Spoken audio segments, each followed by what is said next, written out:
Hello, this is day 59 and we are going to look at Paul's second letter to the Corinthians, at least the second one that we have in the Bible. You may remember me yesterday saying that this was probably his fourth letter actually to the church, but it's the one that is known as 2 Corinthians in our Bibles. Let me tell you a little bit about how this book was written and why it was written. So I mentioned yesterday that around 50 to 52 AD, Paul spent about a year and a half in Corinth evangelizing there and establishing the church there. Then he went away and then he wrote the first letter, what is our first letter. Then in about 55-56 AD, he made a second visit. Now we don't have an account really of the second visit, but we do have some hints about it. So let me just read you a couple of those hints from this letter. So chapter 13, verse 2. He said, "I warned those who sinned before and all the others, and I warn them now while absent, as I did when present on my second visit." Okay, so there's the evidence of the second visit. But what was that second visit like? We know a little bit more about that from chapter 2, verse 1. "For I made up my mind not to make another painful visit to you." So it hadn't been an easy time when he'd visited before. And we'll talk a bit more about what we think that was about it in a few minutes. So that was 55 or 56. Okay, and then in 56 or 57, he came for a third time. But this letter is written between the second and the third visit. So let's just look about those third visits. So he's looking ahead to that in this letter, back to chapter 13 and verse 1. "This is the third time I'm coming to you," he says. So he's planning a third visit. And on that occasion, he stayed for 3 months before he took his leave of them. And we can read about that in Acts 20, verse 3. So 3 visits we have record of. And this letter is situated between visits 2, the painful visit, and 3. This is the best we can kind of piece this together. So Paul is... he's writing this letter to prepare the way for his third visit. The relations between them have been quite tense, as I've already hinted and as we're going to see in a minute. And he's actually kind of phasing himself out of Macedonia now, out of that area, and he's turning his attention, as we've already discussed, towards Rome and then towards Spain. And so he's kind of preparing the way for that a little bit. So that's kind of the setting of this letter. Now, let me remind you a little bit about what we said the city was like yesterday. I won't go over it in detail, but just remind you because this is very relevant to our understanding of this letter. So we mentioned that the city was on a really strategic point, and therefore it was a thriving, prosperous city, cosmopolitan, sort of vivacious, sexually promiscuous. Actually, the promiscuity, let me just say something about the sexual promiscuity, because I'm not going to say much about that. But do you remember last time, in the first letter, there was this issue where this man was sleeping with his stepmother. You remember that? And Paul is very, we didn't go into detail about what Paul said about it, but Paul is says that he must be really firmly disciplined about this. And we get a sense that has happened because, although Paul doesn't explicitly link this second comment with the first one, we think they're related. Let me just find it a second. Chapter 2, verse 5. "Now, if anyone has caused me pain, he has caused it not to me, but in some measure, not to put it too severely, to all of you. For such a one, this punishment by the majority is enough. So you should rather turn to forgive and comfort him, or he may be overwhelmed by excessive sorrow. So I beg you to reaffirm your love for him. For this is why I wrote, that I might test you and know whether you are obedient in anything. Anyone whom you forgive, I also forgive." And so he goes on. So it sounds as if he's now urging the restoration of this man, that this man has been subject to the discipline that Paul talked about in his first letter. And he's now saying, okay, it's time now to restore him and to the fellowship and to forgive him. We're not positive, but we think that's what's going on. So, thriving, prosperous city, sexual promiscuity. I mentioned yesterday it was full of self-made men, a lot of freedmen who'd worked their way up. And there were lots of manual workers because it was a craft city and because it was a city of portage where they had to haul the boats. But they were looked down on by the kind of higher classes. So there is a real attitude in this city. There is a real pride about this city. And this is also woven through the patronage system, the pyramids of patronage that I spoke about yesterday. So they are proud in their wealth, they're proud in their status, they're proud in their wisdom and oratory. And I mentioned that they loved oratory, they loved cleverness, they loved things that are good in themselves, but the Corinthians were making a bit of an idol out of those things, and they had built a real image of pride in their own minds, I think. Now this is what the city was like, but these values had made their way into the church as well, and this underlies a lot of the issue that's going on in this letter. Now, the big difference between this letter and the previous one is concerning their attitude to him. Having had this painful visit, and relations are strained, as I've already said, but more than that, he's really quite hurt by the way that they have been talking about him, and we get a lot of hints about that. Let's just have a little look at this. So he talks about them. Chapter 11 verse 1, I wish you would bear with me in a little foolishness. Do bear with me. This sense that he's hurt, that they feel that they have to put up with him. You remember, oh no, we haven't spoken about it yet, sorry.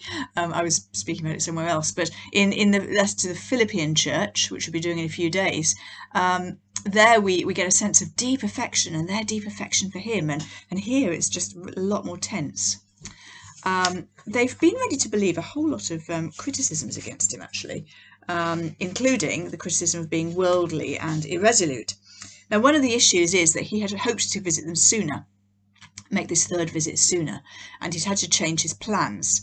And they are really put out about that, and they're ready to believe the worst of him in that regard.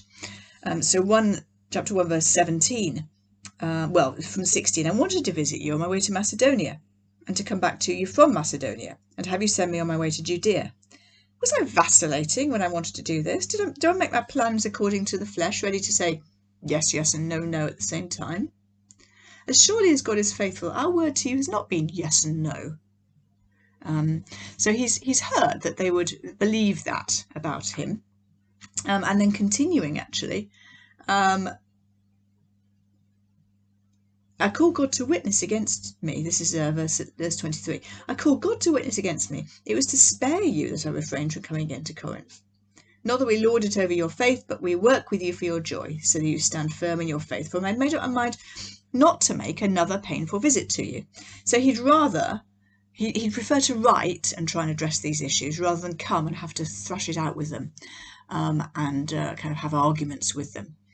Now you can evaluate for yourself whether you think that was a wise decision or not, and to some extent I guess we don't know enough about it to know whether it was wise, but he's certainly very hurt that they are so reading the worst into that situation. They even kind of talk about him in language of being an imposter, chapter 6 verse 8, implying that he's being corrupt and exploitative, perhaps. They certainly, chapter 10 verses 1 and 10, chapter 11 verses 6 and 21, they seem to refer to him as being, he's not a great orator, I think. And of course they value oratory, so they seem to be despising him because he's not a great orator, saying, oh, he's weak in his speech when he's present, he's nothing when he's with you, he's only big in a letter, you know. They're kind of accusing him of folly, even maybe madness, and one of their big grievances against him is that he has declined their financial support, and we're going to talk more about this whole issue in a minute. So this is really the main reason for his writing, is to try and smooth things out with the church before he arrives, to try and defend himself to some extent, because he wants to be trusted by them. He wants to restore the bonds of affection. He wants to be trusted by them so that he can continue to minister effectively for them. Now, after he left, a number of other people had come along.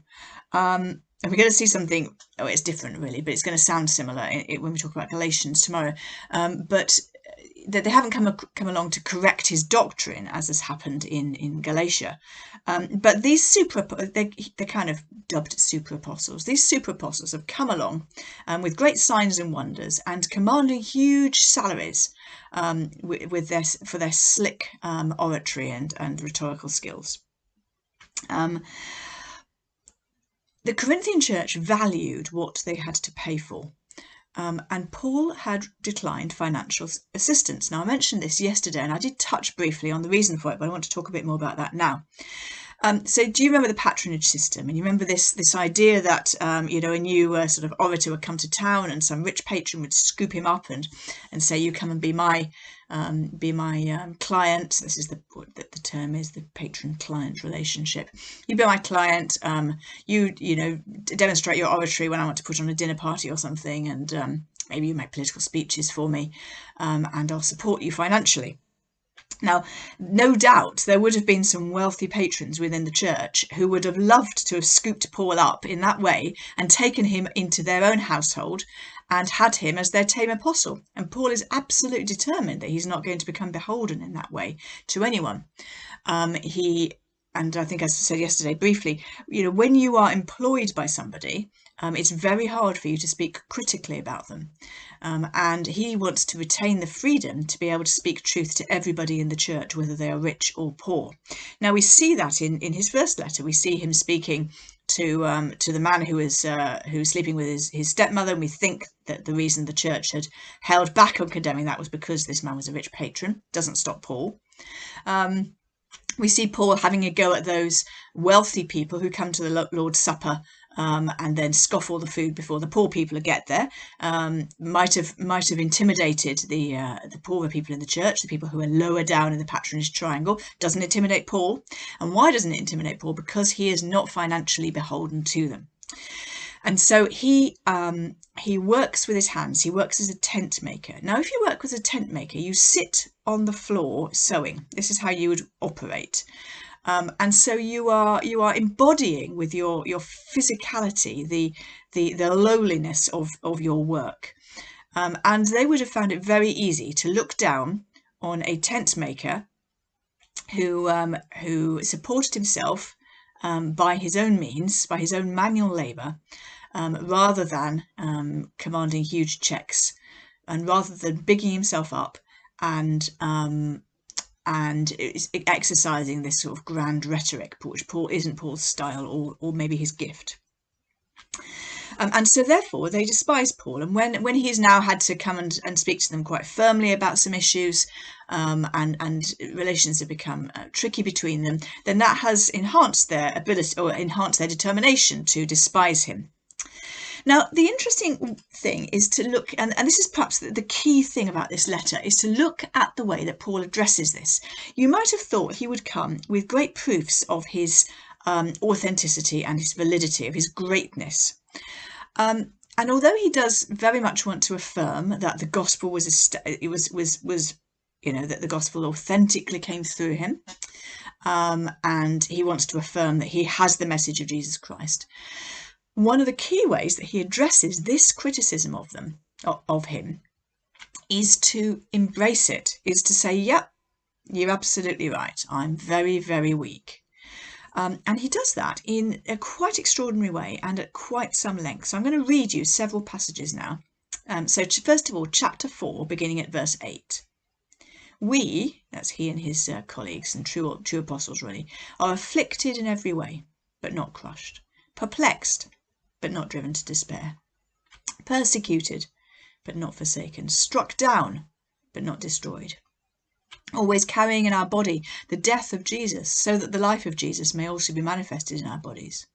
For we who live are always being given over to death for Jesus' sake, so that the life of Jesus also may be manifested in our mortal flesh.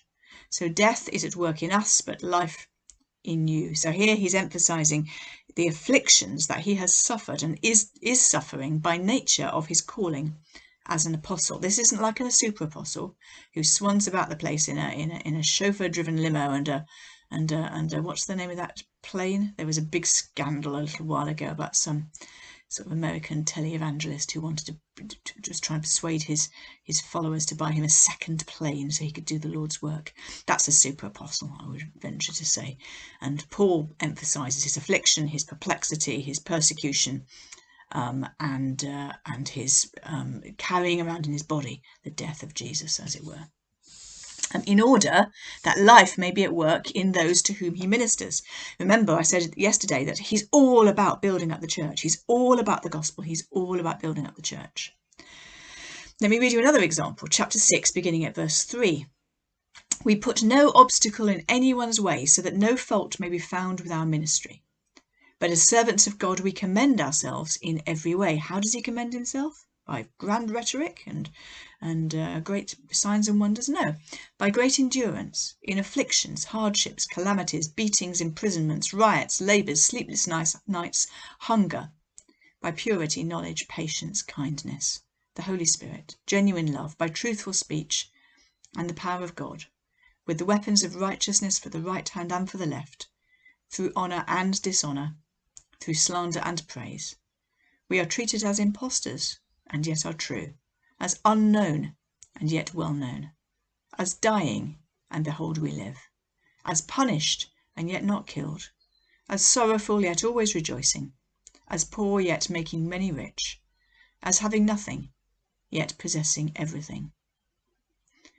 I think these are hugely challenging words for all of us, but especially for those of us who are called to leadership in the church, because here Paul is setting out very clearly what the calling of a leader looks like. I'm going to read you another one from chapter 11, another list of his sufferings. He's bigging up his sufferings here, not as a sort of pity party, but to say, yes, you're absolutely right. Those super apostles are grand and great and command huge salaries. This is what true apostleship looks like. Chapter 11, beginning at verse 21. And here he starts off by boasting about his earthly credentials, if you like, and then he goes on to kind of deconstruct that. But whatever anyone else dares to boast of, I'm speaking as a fool, I also dare to boast of. Are they Hebrews? So am I. Are they Israelites? So am I. Are they offspring of Abraham? So am I. Are they servants of Christ? I'm a better one. I'm talking like a madman. With far greater labours, far more imprisonments, with countless beatings, and often near death. 5 times I received at the hands of the Jews the 40 lashes minus 1. 3 times I was beaten with rods. Once I was stoned. 3 times I was shipwrecked. A night and a day I was adrift at sea.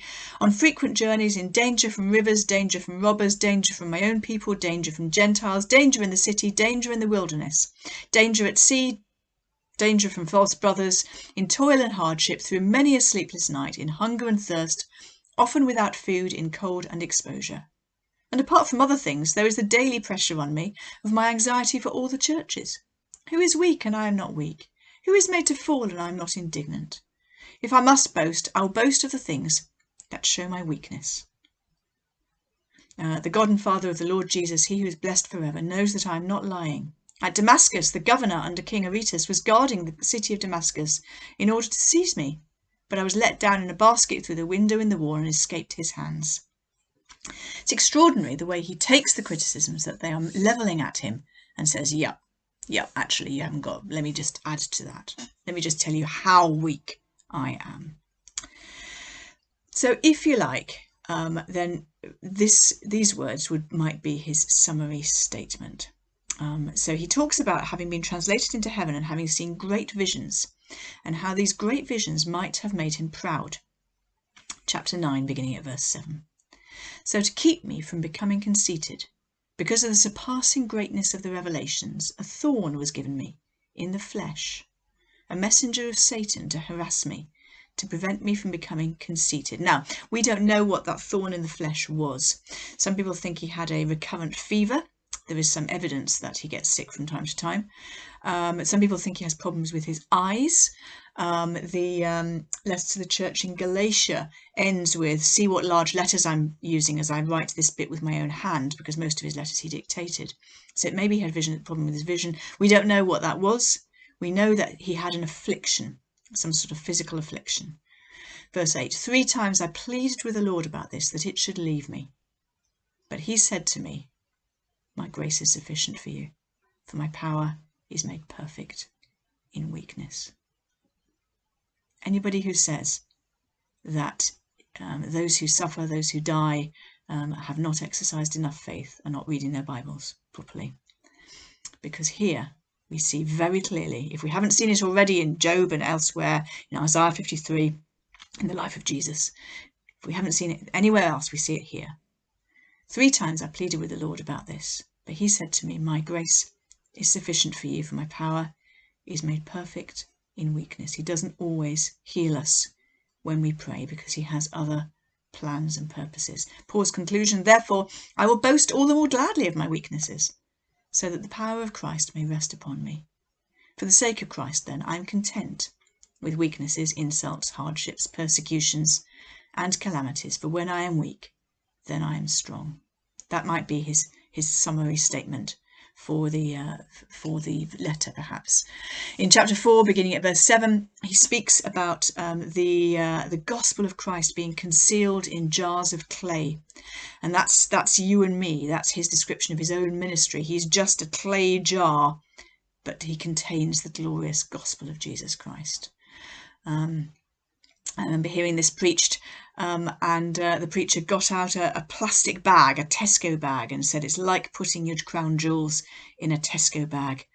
I remember hearing it preached by somebody else who said in the end, it's not about you. You're just a jar of clay. It's about the message that is contained within you. Let me just summarise this with a couple of sentences from Tom Wright, and then I want to show you one more thing in the letter before we finish. Tom Wright says this in his book, in his series Paul for Everyone, where he looks at 2 Corinthians. Paul's deep experience of pain and sorrow has led him to a new vision of God. And that vision, shaped by the Messiah, is a vision of light and love. Light enough to see how to move forward from tragedy to glory. Love enough to know that one is held in the divine embrace, which will not only comfort in the present, but remain faithful and victorious into the future. Now, the final thing I want to show you is in chapter 5, and this is one of my favourite passages in the whole of Scripture. It's one that I read to my mother when she was dying. It's one that I hope someone will read to me when I'm dying. When I'm dying, I don't want to be told, I don't want to be fed pap, like, don't worry, it's all going to be, well, I don't want to be told you're going to get better if I'm not. I want to be told Christ is faithful. And I want to be read this passage. I could go back actually to the end of chapter 4 from verse, is it 18, 16? I can't see, from verse 16. But I'll just read from 5 verse 1. For we know that if the tent that is our earthly home is destroyed, this is our bodies, we have a building from God, a house not made with hands, eternal in the heavens. For in this tent we groan, longing to put on our heavenly dwelling, if indeed by putting it on we may not be found naked. For while we are still in this tent we groan, being burdened, not that we would be unclothed, but that we would be further clothed, so that what is mortal may be swallowed up by life. He who has prepared us for this very thing is God, who has given us the Spirit as a guarantee. These are words of great strength and comfort, I think. I don't know about you and your experience of camping.